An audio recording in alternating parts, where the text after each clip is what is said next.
All right, 2014 zl1 update. What she's been up to this year so far.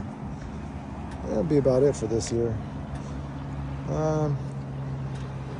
got the American Racing 1 7/8 headers, no cats, Borla catback, Rotofab regular intake, DMS expansion tank, body mouse catch cam,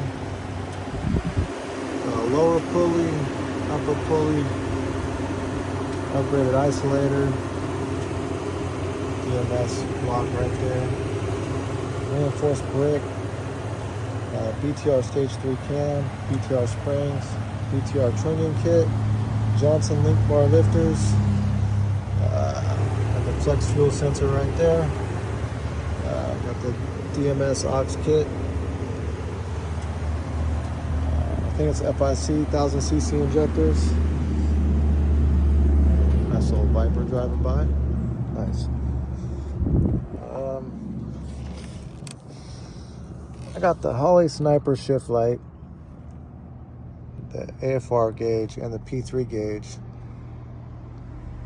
And only 2 of them will work plugged into the OBD port. So I gotta try to get that AFR gauge to work, or get the sensor hooked up to the P3 gauge, and then delete the AFR gauge and just have it on the P3. I really don't care, but I keep short shifting it. I keep shifting around 6 because that's what I'm used to.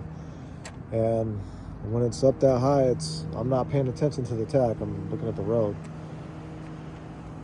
It's got 305 R888s on the back. They do not hook at all. At all. Not even a little bit.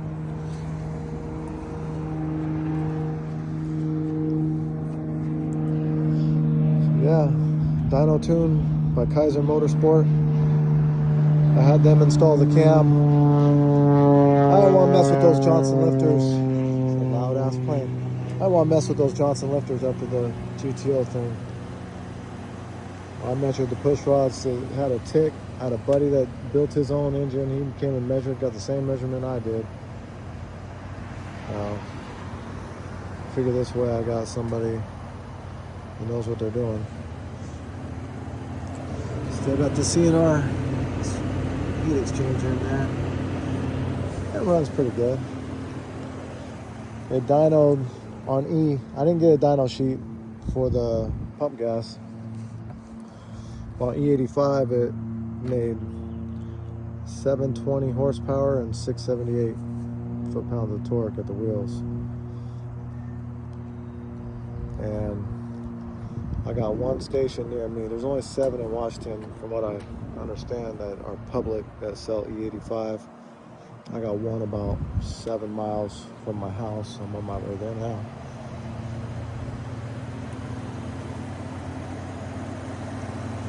Yeah. Future upgrades, I guess. Like I said, the gauges, I got to figure that out so I can get that shift light working. Get that going. And then the next big thing I think I'm going to do is the Magna Ride Delete. This car, so I raced my buddy's 1LE, and we started out in second. I had a passenger, he didn't. He's 650, 700 on a stingier dyno than what I was on, so it should be real close. And his car's lighter than mine, it's a 6th gen. And I was pulling a little bit in second, and then I hit third. I had it in PTM race mode 5, and my car shut down. That traction control just shut it all the way off.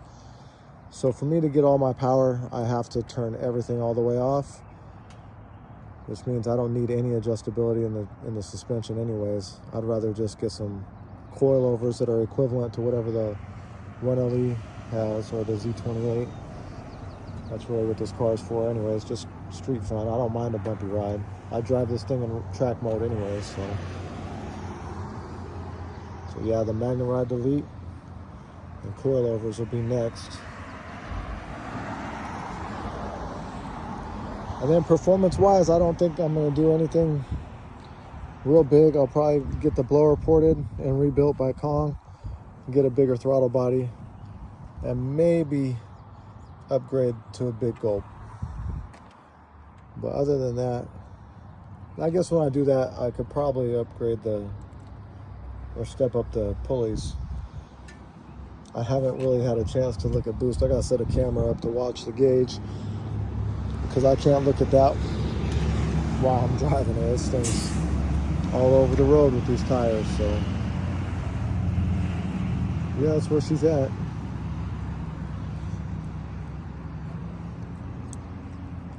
Pretty basic build, fun car, nothing too savage.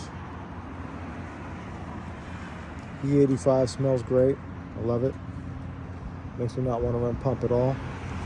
But the gas prices here in Washington State are just ridiculous.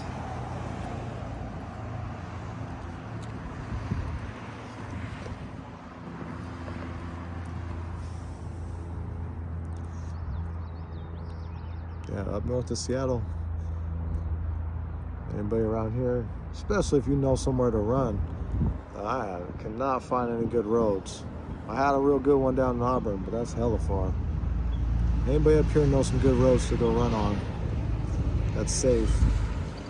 Let me know.